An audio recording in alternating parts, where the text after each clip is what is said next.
You cannot terrify us. You cannot frighten us. You cannot threaten us. Because we are on the side of goodness. We are on the side of God. And to my friend Charlie, to my brother Charlie, I know you are looking at us right now. I know you're watching Erica right now. I know you're watching your children right now. And I promise you, my friend, I promise you, my brother, we will prove worthy of your sacrifice. We will prove worthy of your time on earth. We will make you proud. We will finish the job. We will defeat the forces of darkness and evil. And we will stand every day for what is true, what is beautiful, what is good. And we will achieve victory for our children, for our families, for our civilization, and for every patriot who stands with us.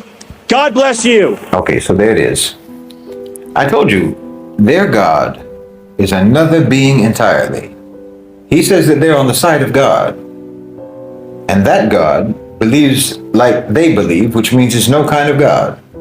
It's a hateful, spiteful, vengeful, cruel, dehumanizing, vicious God that they believe in. So yes, just like the Romans, just like the Athenians, just like the slave masters of Philadelphia and Monticello.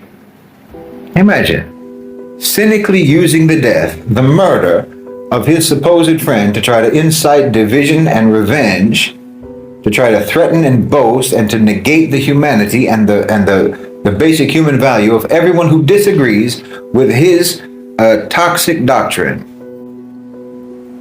All emotions must be channeled into hatred and anger, aggression, intimidation. This is their reflex.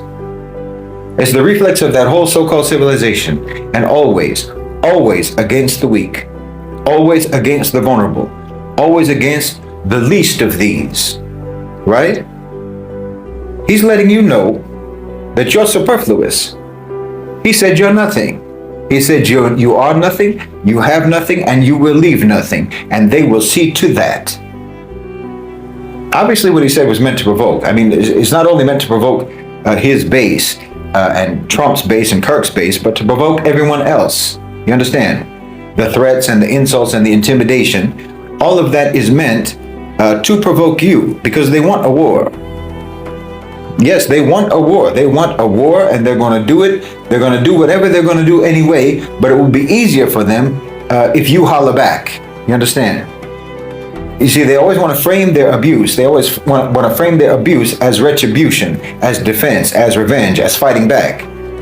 That's what makes Charlie Kirk's death so useful for them. Because then they can do everything that they were planning to do anyway. They can do it, but now they can do it under the pretense of fighting back. You understand? It's the same as what they did with the so-called war on terror. Just the same thing that Israel is doing right now. It's just like an abusive cop who uses the slightest resistance as a justification for an extrajudicial killing. They can say, you made me do it, even though it's exactly what they wanted to do, and it's exactly what they were going to do anyway. Even if you didn't resist, he was still going to shoot you anyway. Just like the Israelis were still going to do in Gaza whatever what they're doing now, they were going to do that anyway. No, I told you before, you need to disengage. Don't be provoked, disengage. You need to disconnect. You need to focus yourself on building community sovereignty, local sufficiency zones. Because what's coming is coming either way. And I've told you this many, many times. Your government is now nothing but a colonial enforcer for the eight national owners and controllers of global financialized capital. Your government are mercenaries. You need to understand yourselves over there in America as an occupied country and act accordingly.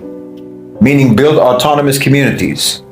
As much as you can, build autonomous communities and try to build bridges, again, I'll say it, and connections with people who share your beliefs, who share your so-called race, your so-called ethnicity, your economic circumstances, and so on, people in the global south. You know, you need to connect with the global majority that you're a part of. And that by being a part of that global majority, it makes you a minority in America. But you need to identify with that majority as a member of that majority. Not just identify, but actually reach out, actually build relationships, connect.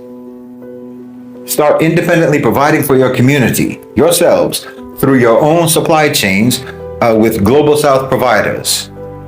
I said this before.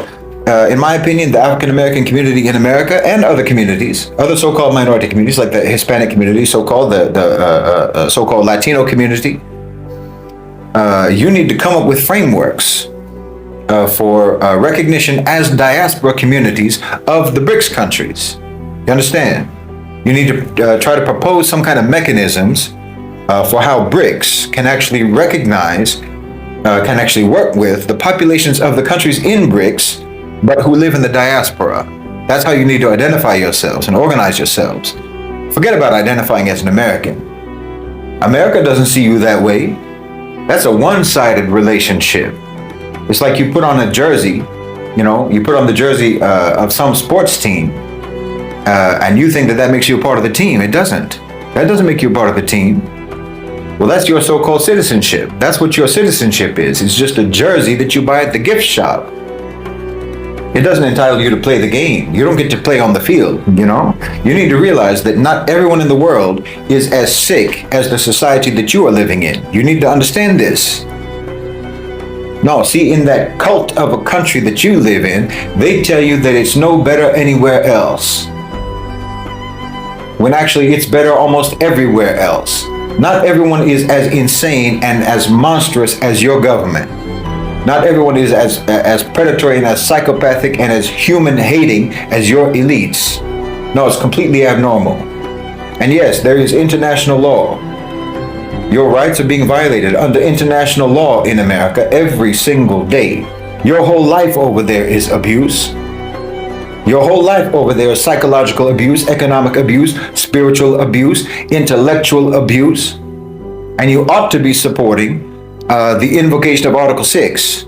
You ought to be supporting that, to kick America out of the United Nations so that the United Nations could actually finally be under the control of the rest of the planet, of the same people on the planet, instead of under the control of the United States. Then the United Nations, inshallah, could actually hold America accountable for all of its crimes all around the world, and its crimes against you. That's why I'm saying you need to start building communities that are autonomous outposts of the Global South, just located in America. You understand what I'm saying?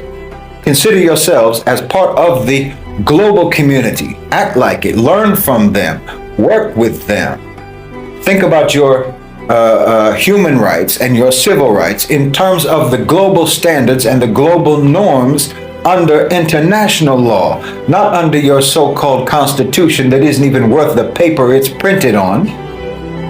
It was written by people who didn't even believe a word that they wrote, and the people today who swear to uphold the Constitution, when they take office, they don't believe a word of it either. But there are people around the world, there are countries around the world who genuinely, sincerely believe in law, who believe in human rights, who believe in civil rights, who believe in justice. And you need to connect yourself with them. You need to align yourself with them. You need to identify with them, join them, collaborate and coordinate with them. Why, in 2025, if you're walking around here calling yourself an American, you look like someone on the deck of the Titanic, making fun of the people in the life rafts because their boats are so much smaller. You understand how ridiculous that is? Yes, and while we're on the subject, you remember how the Titanic, when it was sinking, how it turned completely vertical and then it split in half, right? Well, that's how you can understand your right and your left in America. The Democrats and the Republicans are just the two broken sides of the Titanic, and they're both going down. Neither one of them is going to save you. Neither one of them is going to save you. They're both sinking. So get you a life raft. You need to get on one of those little dinghies and save yourself. Because when you have these people literally in your face calling you nothing, you best believe they're not going to help you. They're not going to help you at all. They're not going to protect you. They're not going to save you. They're already calling you nothing just so that they can get busy drowning you, and no one will complain about it. No one will raise any fuss about drowning you. I'm telling you, you need to understand what's happening. Don't misunderstand what's happening. There's no fight here. You can't fight against the fact that the ship is sinking. That's not a fight situation. That's a survive situation. That's an escape situation. There's no fight to be had in this scenario. And I'm not telling you to flee the country, even though that's what a lot of you are doing. There's a lot of Americans. We're seeing a lot of that recently. They're already doing it. More and more Americans are seeking refuge in the global south. They're coming here for asylum. But not everyone is able to do that. So you need to flee your country even while you're in it. You understand me?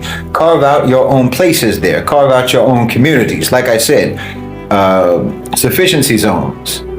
You can get out of there even while you're still there. I'm not talking about solidarity as a slogan. Most people just use it as a slogan, but I'm talking about practical reality, real solidarity, economic solidarity.